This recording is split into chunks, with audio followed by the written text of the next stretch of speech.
all the cultural movements, of all the isms, Romanticism remains the hardest to define, to pin down.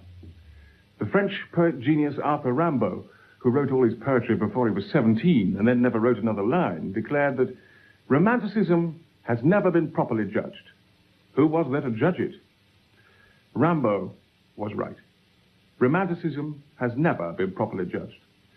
Scholars, critics, historians have spent lifetimes trying to grasp the essence of Romanticism. And all the analysis, all the making of charts and lists, and all the interpretations of symbols, all the academic effort to come to grips with Romanticism goes totally against the grain of the Romantics, who couldn't stand the academic world. Their one unanimous plea in life was don't think, don't reason, feel. The only way to understand Romanticism is to feel it, to hear it, to see it, and of course to read it, because the literature and the poetry of the great writers represents the heart of Romanticism. It was literature that inspired a great deal of romantic music, romantic paintings, romantic journeys, romantic nightmares, romantic fashion. And one of the factors that makes Romanticism so impossible to define is its all-embracing character, its inclusiveness. All Europe was caught up in the turmoil of ideas and attitudes it generated, and no area of art or life was immune. Politics, war, love, death, they were all romanticized. An excess of feeling, an excess of living, an excess of passion and of longing. The creative vitality was staggering. The Romantics were, above all, youthful, and they transformed the rational Europe of the 18th century into a volcanic continent erupting in its rejection of the sane and the sensible. The Romantics were crying, me, me, I, don't be afraid of feeling. Down with middle age, down with the artificial, the contrived, the phony, down with the safe, the secure, the reasonable, and the comfortable. The Romantics were against the old aristocracy based on birth and wealth.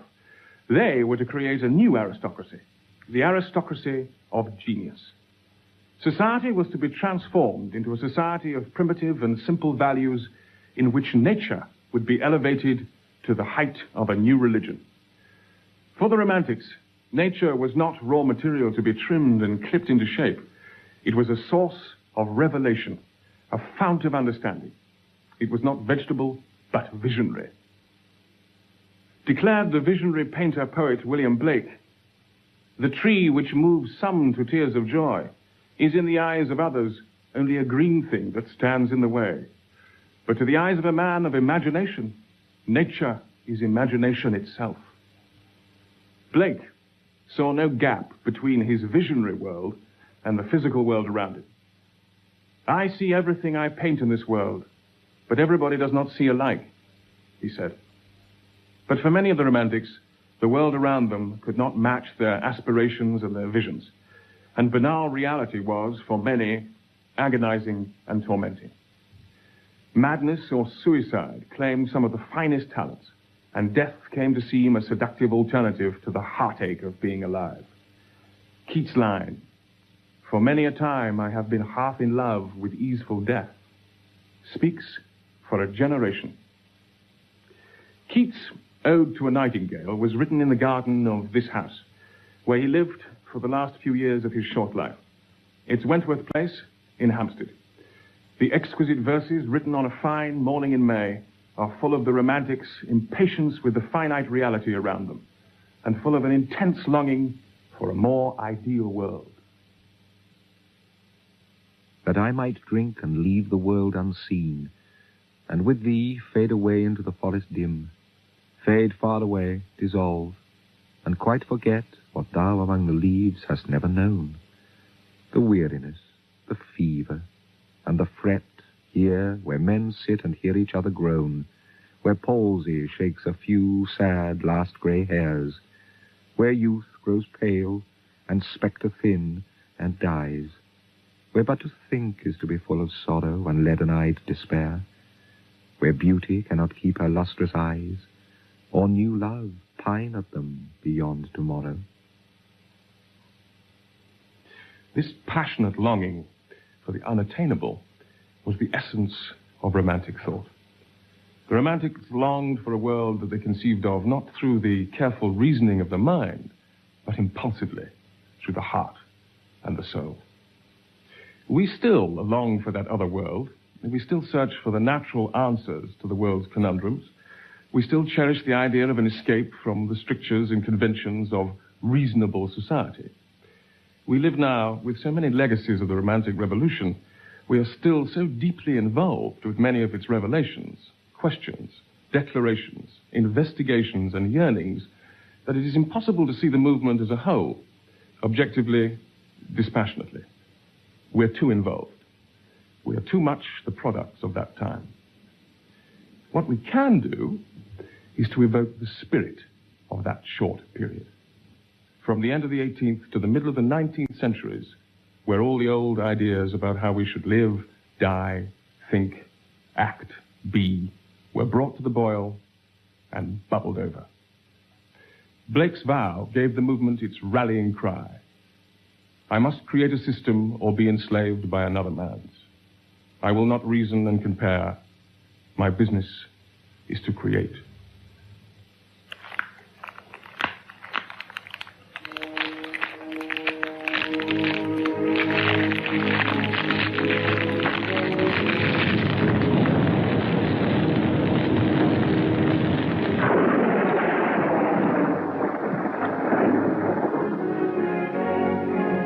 Europe at the dawn of the 19th century, the Romantics have issued their challenge to create a new world on the wreckage of the old. With shattering impact, the stage is blasted clean by the French Revolution. The symbols of authority, God and King, are toppled. Now, as never before, it is the time for change. Courage, innovation, experiment, utopias, art, hope, imagination. The world must be romanticized. In order to find its original meaning, the world must be romanticized. How to do it is still completely unknown. We will make the common and everyday become vibrant and significant. What is ordinary will become mysterious. The familiar will have the prestige of the unfamiliar, and the finite will seem infinite. Thereby I romanticize it. Novalis, 1798.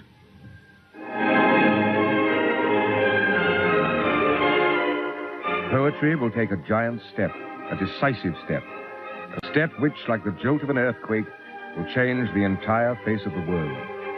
Poetry will begin to be like nature, to mingle but not fuse in her creations, darkness with light, the grotesque with the sublime, the body with the soul, the animal with the spirit. Victor Hugo, 1828. July the 14th, 1789.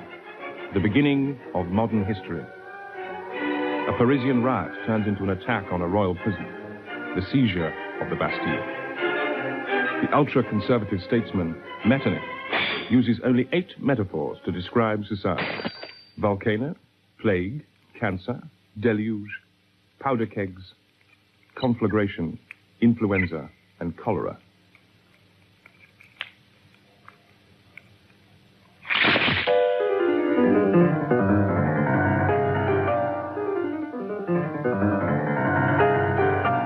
In Germany, the Confederation of the Rhine is created on the ruins of the Holy Roman Empire. Heinrich Heine, Schiller, and Goethe are there to bear witness.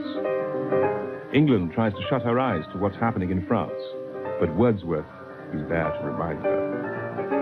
Bliss was it in that dawn to be alive, but to be young was very heaven.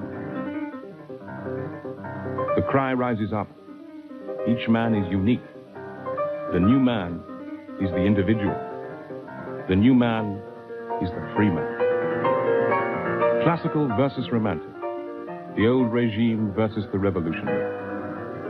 What is romantic is revolutionary. In his revolutionary study, Chopin creates the essence of romanticism. Virility, courage, defiance, rage, audacity, excess, imagination. Romanticism is not daydreaming, is not affectation. is not a languid pose. To say romanticism is to say modern art. That is, intimacy, spirituality, colour, aspiration towards the infinite, expressed by every means available to the arts. Charles Baudelaire.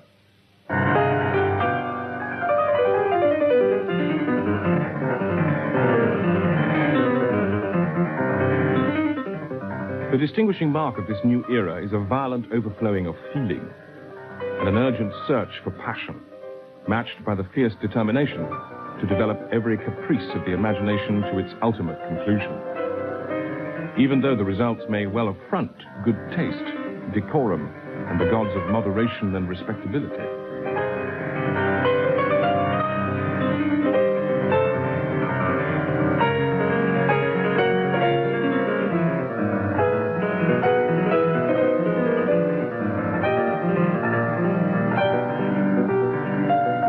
I have no love for reasonable painting.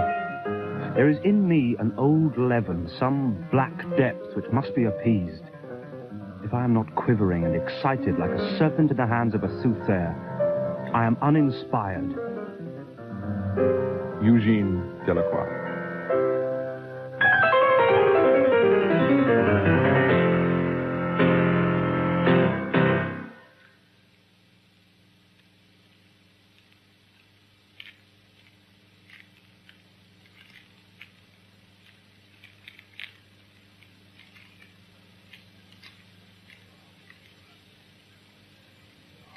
Romanticism. There are no limits. Youth over middle age, manes over bald heads, enthusiasm over routine, the future over the past. In the romantic army, everyone is young. Racine, classical playwright, represents the past.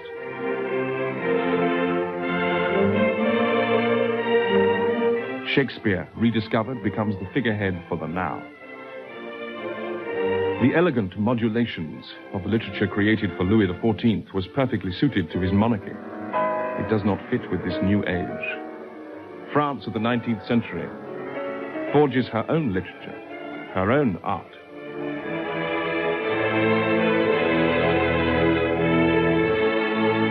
It is not designed to bolster a monarch, but to support a people. Romanticism is their voice.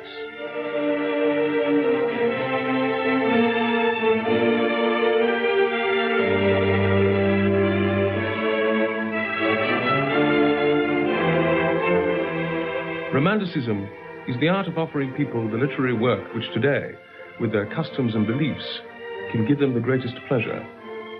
Classicism, in contrast, offers them the literature which gave the greatest possible pleasure to their great-grandfathers. Stendhal.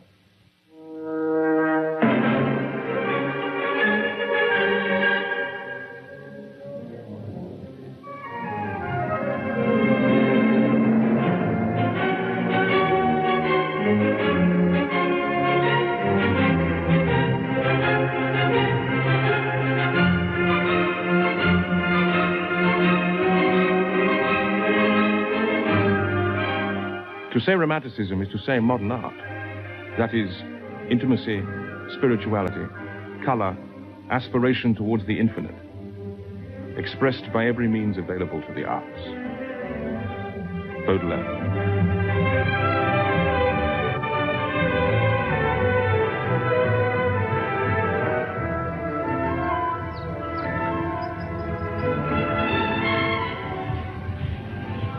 I rose with the sun, and I was happy.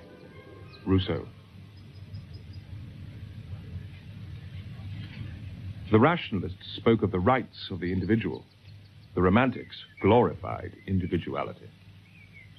Jean-Jacques Rousseau, in his Dreams of a Solitary Walker and in his Intimate Confessions, records his passions and despairs. In introducing the me into literature, Rousseau cannot measure the incalculable consequences of his act. In effect, he revolutionizes all literature by writing in the first person. Moi, moi. Me, me. Je, je. I. I rose with the sun and I was happy. I tried to lose myself in space. My heart, tied up within the limits of beings, felt itself tightening. I was suffocating in the universe. I longed to leap into infinity.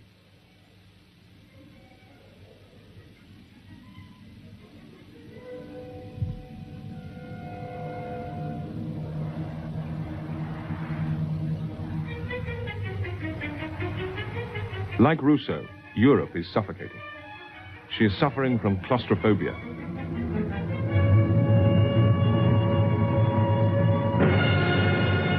In Germany, a group of young writers fed up with the doctrines of the Enlightenment begin to portray turbulent emotion and forceful individualism. The movement is called Sturm und Drang, storm and stress. The leaders, Schiller, who kills everyone on stage in his play The Robbers, and Goethe, who in his classic romantic novel The Sufferings of Young Werther, has the doomed hero shoot himself in desperate circumstances. I turn inward on myself, and there I find a whole world, more in foreboding and somber longing than in actual, vivid substance. Everything swims before me, and I face the world with a dreamy smile. Suicides become the aristocrats of death. How insane is he who cries, "Save me from death." He should cry, "Save me from life." O death, how beautiful you are in the middle of the battle of life. Chateaubriand.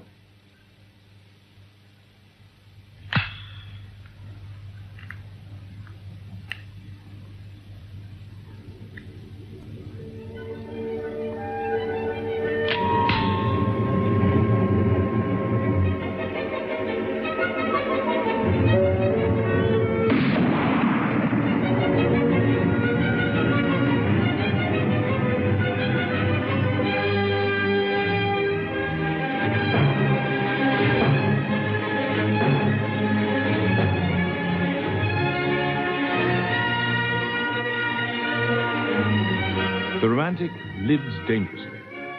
He takes the risks of passion. Passion is the risk of madness. Folly becomes the agent of liberation from the confines of reason. Death becomes the agent of liberation from the confines of life. Violence is not confined to the canvas or to the pages of literature. It is a vivid part of everyday life. Louis XVI was soon to remark this at his own expense. Hope and its twin disillusion walk hand in hand.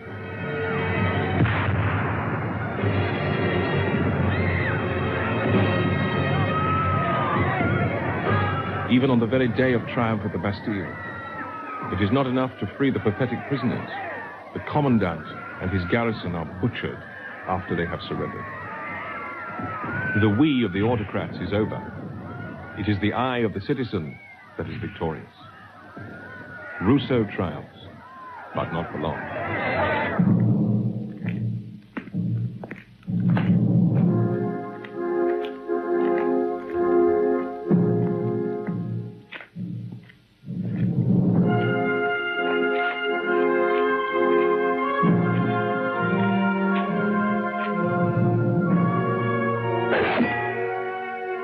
The blade of the guillotine severs heads. It severs hopes. Terror reigns.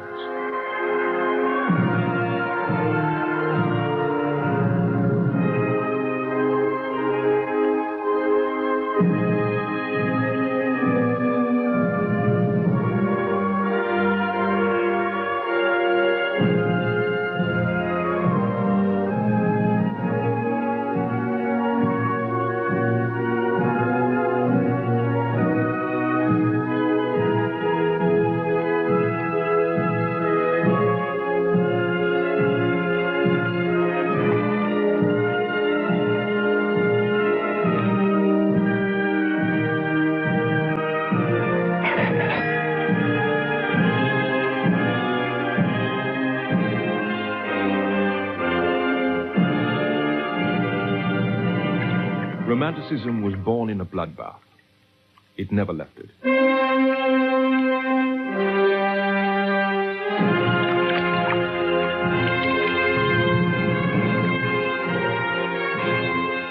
poet André Chénier becomes a symbol for the Romantics. An enthusiastic supporter of the revolution, he is quickly disillusioned. The poet condemns the growing extremism, the violence, and the terror. In 1794, he is sent to the guillotine. His crime? Feeling, belief, and a craving for justice.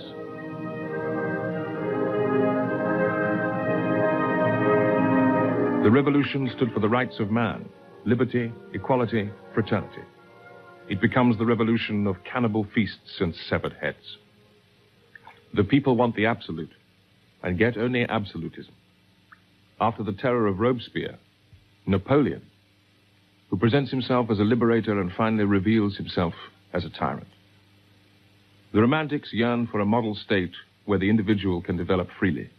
They only find despotic states where nothing is more hated than the me. When in the silence of objection, no sound can be heard save that of the chains of the slave and the voice of the informer. When all tremble before the tyrant, and it is as dangerous to incur his favor as to merit his displeasure, the historian appears, entrusted with the vengeance of nations. Chateaubriand. Chateaubriand, father of French Romanticism, is ordered into exile.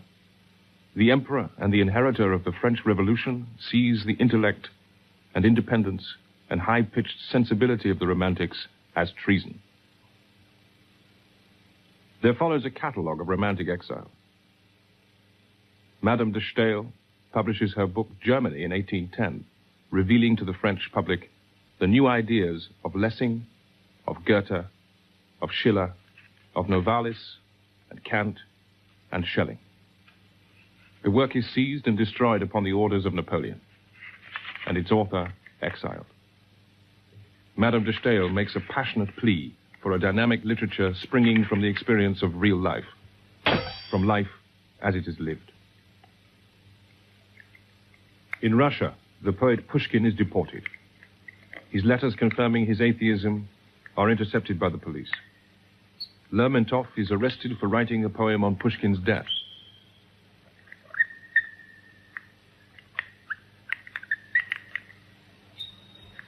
Turgenev is confined to his property for writing about Gogol. Back in France, Victor Hugo is outlawed by Napoleon III.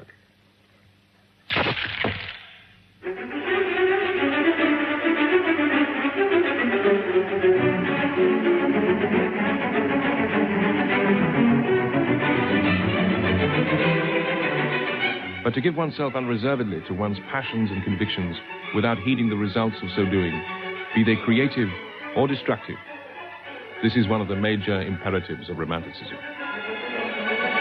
Forgive me, freedom, oh, forgive me these dreams. I hear thy voice, I hear thy loud lament. Coleridge. As art moves closer to life, all over Europe, artists are sent into exile, and their art suppressed, censored, or destroyed. And all the arts of life they changed into the arts of death. William Blake.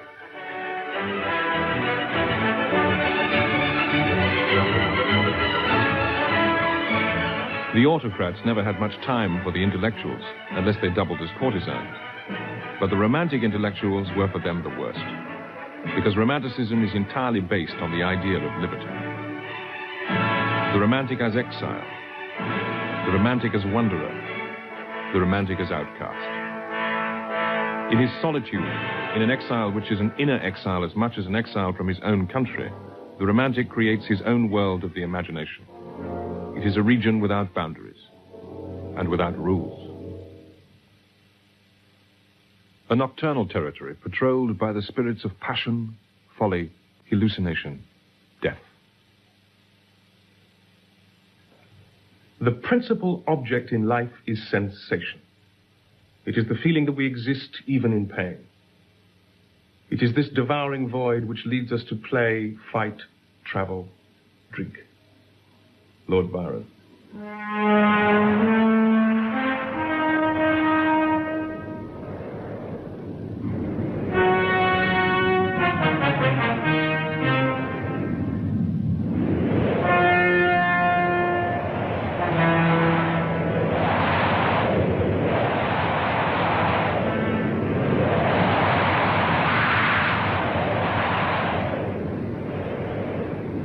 into the land of beyond, into the nocturnal depths. They descend to the bottom of the volcano, into the holy, unutterable, mysterious night, into that ideal state that every soul seeks, that has no place or name on earth. They live dangerously. They live life to death. The Romantics sense themselves to be permanently in opposition. They are for the impossible and against everything else. They elect themselves to be outsiders. It's a position that makes many into heroes and many into martyrs. Byron's anti-hero Manfred is the prototype of the outsider, the outcast from society who glories in his own damnation. He spurns the prospect of salvation that the abbot offers. My son, I did not speak of punishment, but penitence and pardon. With thyself, the choice of such remains, and for the last, our institutions and our strong belief have given me power to smooth the path from sin to higher hope and better thought. The first I leave to heaven. Vengeance is mine alone, so saith the Lord. And with all humbleness his servant echoes back the awful word. Old man, there is no power in holy men, nor charm in prayer, nor purifying form of penitence, nor outward look, nor fast, nor agony, nor, greater than all these, the innate tortures of that deep despair which is remorse without the fear of hell, but all in all sufficient to itself would make a hell of heaven, can exorcise from out the unbounded spirit the quick sense of its own sins, wrongs, sufferance, and revenge upon itself. There is no future pang can deal that justice on the self-condemned he deals on his own soul.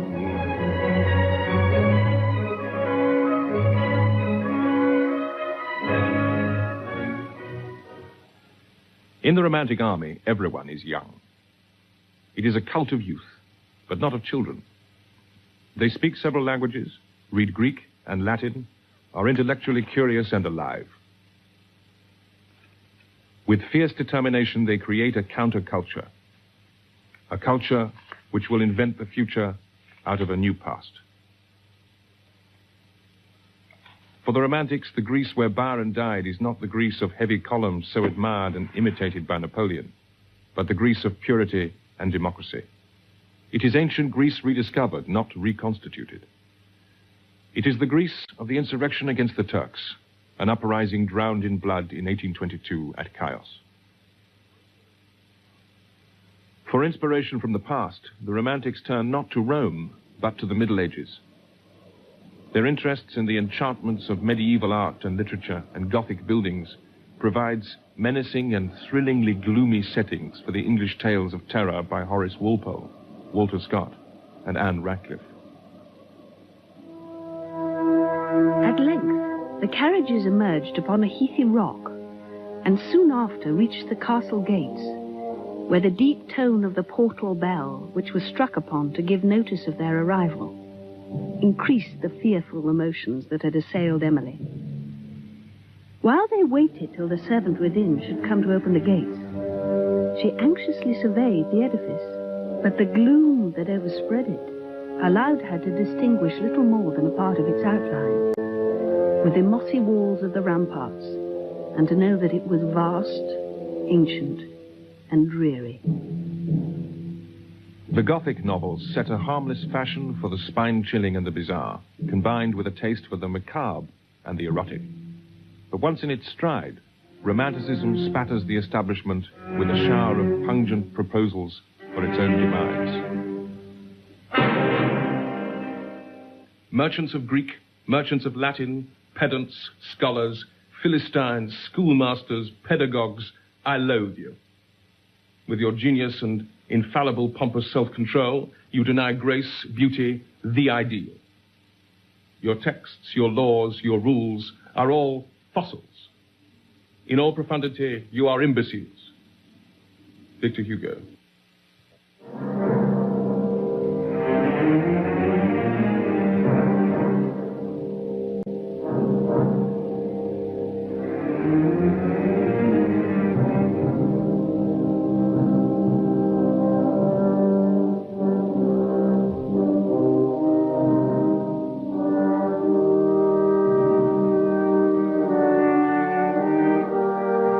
dream was to turn the planet inside out.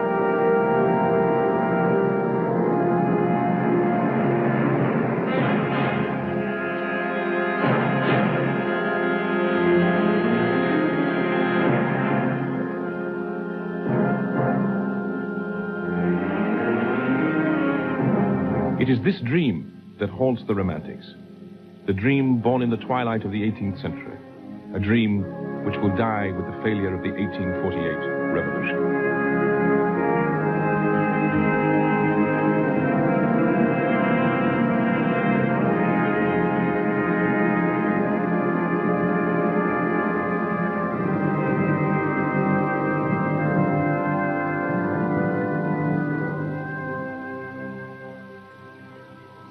Romanticism is not ridiculous.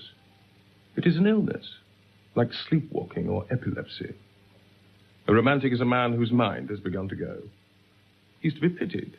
One must try to reason with him, to bring him round, bit by bit.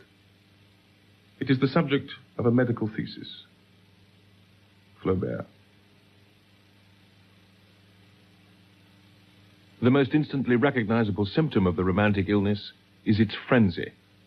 To the reasonable man, the romantic appears to be in a constant state of desperation, verging on actual despair. In view of the realities of the power struggle in the Europe of the time, there is good reason for the young men to feel world weariness.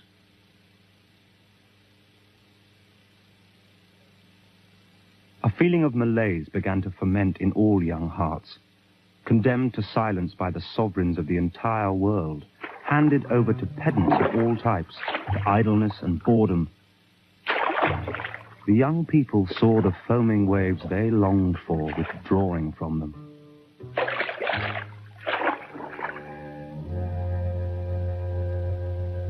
One faction of the Romantics, appalled by the world they see around them, withdraws into a world of fantasy and vision. Odilon Ridon, at the far end of the century, inherits this fantastical world and develops it into his own black, velvety kingdom.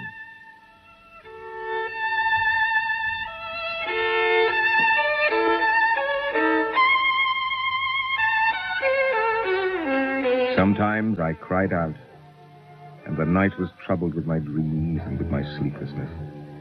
A hidden apathy gripped my body. The disgust for life that I had felt since childhood was returning, but with redoubled force.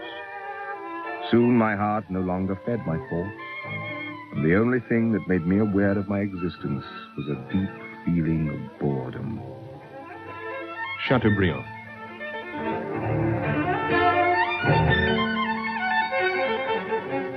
Fashion became romanticized. The Romantics would agree with Oscar Wilde. Only shallow people do not judge by appearances. For the Romantics, fine clothes, which are not afraid of being seen as feminine, the clothes of the dandy, all silks and lace, and rich colors, reflect the burgeoning state of the soul. It's most extraordinary. I've done nothing all day but worry over the new coat which I tried on this morning, the one that fitted me so badly. I find myself staring at every coat I pass in the street. Eugène Delacroix. The pink waistcoat that Théophile Gautier wears at the opening of Hugo's play Hernani makes romantic history. It wasn't a red vest. It was pink. That's very important. Voici. Non. Non. Non, pas. Nous dormons. Il dort. C'est mon époux, vois-tu. Nous nous aimons. Nous sommes couchés là. Une après-midi de noces. Ne vous réveillez pas, Seigneur Duc de Mendos. Il est là. The play, written with every intention of insulting the aristocracy and infuriating the middle classes, was a smash hit. Not a critical success. It had mixed reviews, but a box office hit. Young artists and young writers loved it.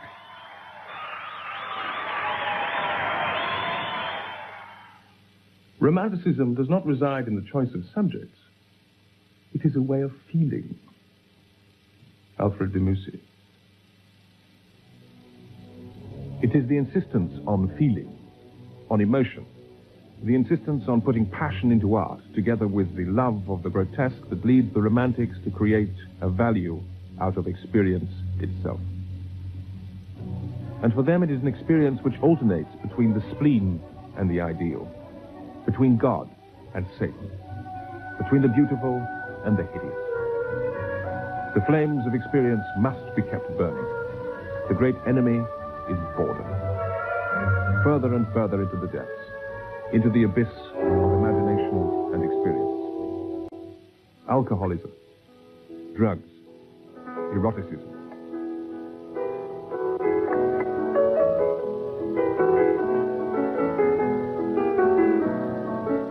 Rambo, the wild poet of the 1890s, explores a drug-invented world that stands in direct line of descent from the drug journeys of the Romantics.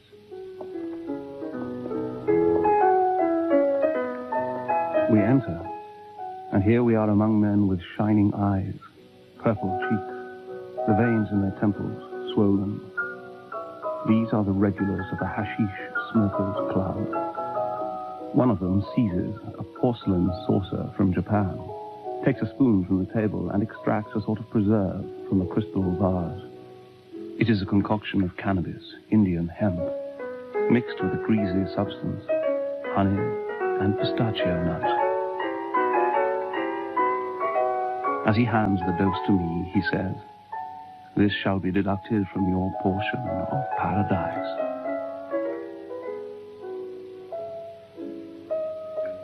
In the Romantic world, it was the fashion to be pale, livid, greenish, a little like a corpse.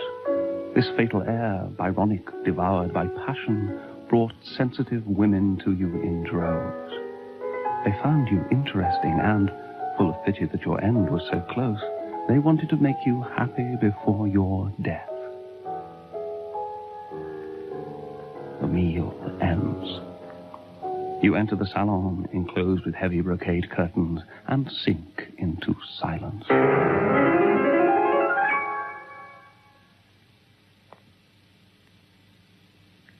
The intricate and elegant ceilings, the intrigue of cornices, these are sufficient to inspire the splendors of hallucination. After a few moments, these companions begin to disappear, leaving no trace, only shadows on the wall like footprints in the sand.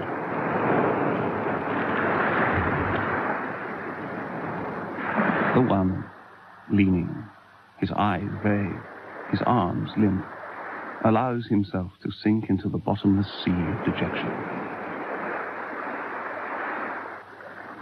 A dead heat runs through my limbs, and madness, like a wave foaming on a rock and withdrawing only in order to surge back again, comes and leaves my brain, and in the end invades it completely. The hallucination, strange host, has lodged itself in my mind. Arthur Rimbaud.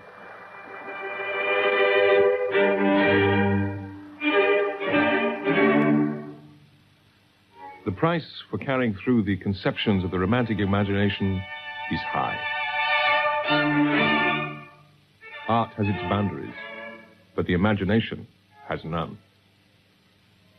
Too late to save lives. Too late, Wordsworth sought to curb excesses. To control rebellious passion, for the gods approve the depth and not the tumult of the soul.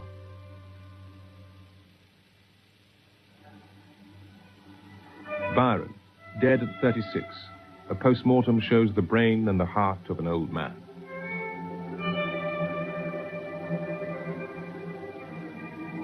Schubert, dead at 31.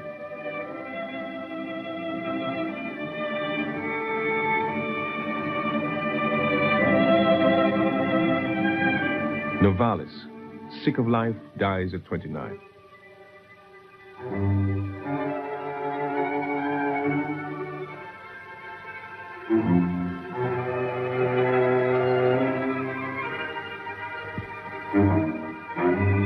Pushkin is killed in a duel.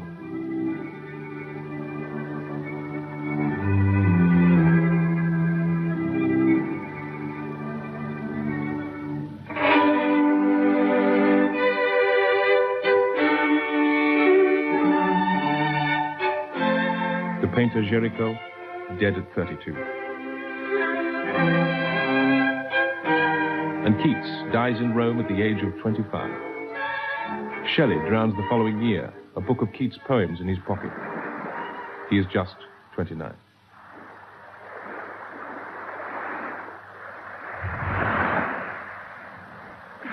To be a romantic is not always to sign a death warrant. Of all the romantics, Hugo is perhaps the greatest, and his life spans the century. Oh, what night! Nothing there has contour or age, and the cloud is a phantom, and the phantom is a cloud. The cloud is a phantom, the phantom is a cloud.